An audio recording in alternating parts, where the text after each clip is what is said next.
Karibu tena katika episode yetu ya pili ya kuwaondoa wasaliti. Ninaamini umekwisha pata utangulizi mzuri, na sasa tunakwenda kwenye hatua yetu ya kwanza. Ninaomba umakinike nasi, tufuatilie mpaka mwisho, kwa maana kuna kitu Mungu anataka kukitengeneza.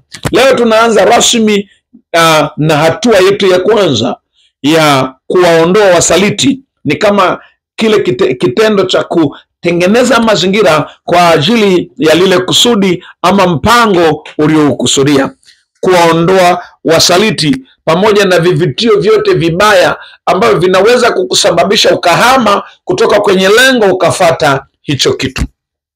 Lakini pia tutagundua sumu ambazo zinaweza kuua maono yetu, zinaweza kuua malengo yetu, zinaweza kuua mikakati yetu. Ni muhimu sana ukajua hii kitu, kwa maana itakusaidia sana katika kufikia malengo ambayo Mungu wa mbinguni amekukusudia. Kumbuka, Mungu wetu amekusudia mema. Biblia inasema Mungu amekusudia mema. Kwa hiyo tutakapogundua zile sumu ambazo zinafyonza nishati yetu, ile nguvu ya kusonga mbele, kutukatisha tamaa na kutuzuia, na tutakapoondoa hivi, tutajua tumelinda misingi ya kuinuka kwetu. Kwa hiyo tunapoondoa wasaliti, maana yake tunalinda misingi ya kuinuka kwetu. Haleluya. Lakini pia tutakuwa tuna uwezo sasa wa kuanza kutengeneza uhusiano wetu kimikakati. Tutakuwa na strategic ambazo zitatupeleka kuendea lile kusudi tunalolihitaji. Naomba unisikilize. Kuwaondoa wasaliti katika hatua yoyote ya kuinuka kwako na kuboresha maisha yako, ni lazima baadhi ya watu waondoke maishani mwako.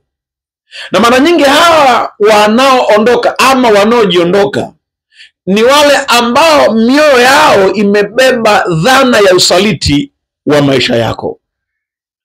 Mtu yeyote anayekusaliti hujiondoa yeye mwenyewe maishani mwako. Akijikuta unaendelea, ukijikuta huyu mtu anapoondoka, ukabaki unaendelea kulalamika, ukianza kulalamikia kwa nini ameondoka, kwa nini imekuwa hivi, kwa nini hakufanya hiki. Kumbuka, hilo linakuwa ni tatizo. Na kama ni tatizo, linaondoka kwake aliyeondoka, linakuja kwako. Mungu anapotaka kukuinua kwa kiwango chochote kile, lazima ashughulike na kuwaondoa wanafiki kwanza, ili akutengenezee mazingira na kukuletea watu sahihi ambao wanaweza kuwa sababu na wanaweza kutoa nishati zao kuunganisha na ya kwako, ili kwenda kule mliko kusudiwa na Mungu.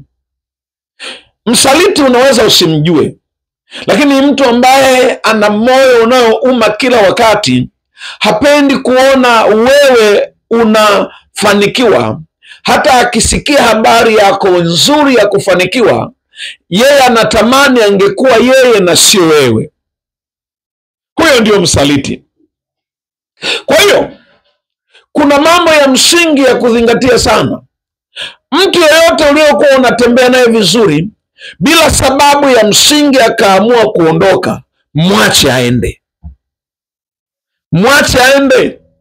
Maana yake sasa Mungu anakutengenezea mazingira ambayo yatakutengenezea na kuwa daraja la kukupeleka mahali alipokusudia. Kuna watu wengine kuwa nao karibu ni sumu ya kukudidimiza, kwa sababu siku zote wanawaza mawazo hasi kwenye maisha yako na sio mawazo hasi chanya.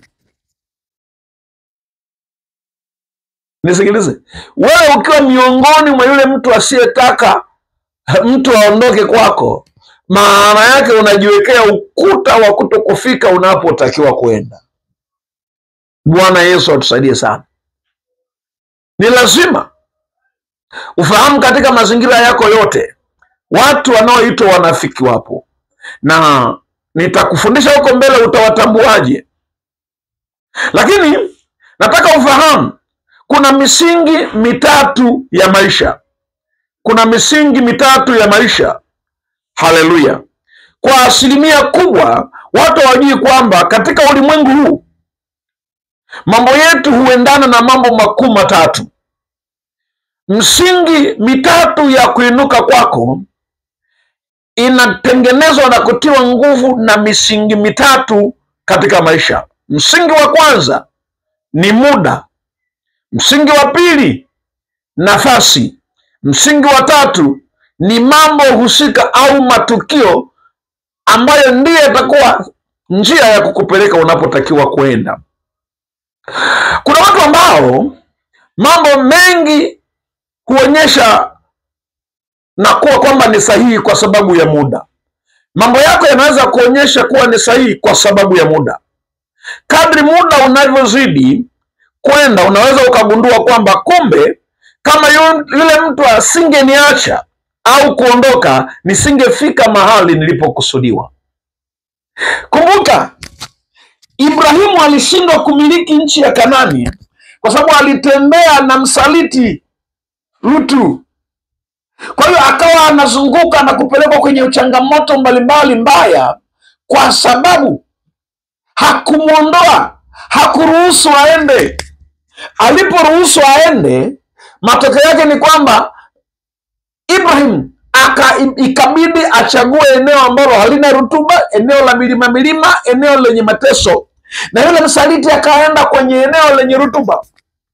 Lakini ukifuatilia, kwa sababu huyu Ibrahimu alikuwa na Mungu, matokeo yake tunaona jinsi ambavyo Ibrahimu alistawi na Lutu, kwa sababu alikuwa ndani yake kuna roho ya usaliti, akaangukia kwenye eneo la watu wenye dhambi, watu wanaofanya mabaya, na kama sio maombi ya Ibrahimu, Lutu naye angeangamia katika ule moto pamoja na wenyeji wa Sodoma na Gomora. Kwa hiyo kuna mambo mengine yalitakiwa yanyanyuke leo, lakini kwa sababu hujawaruhusu wasaliti waondoke, bado wanaendelea. Matokeo yake, muda ukipita, kuna vitu vingine vinatendeka kwa muda.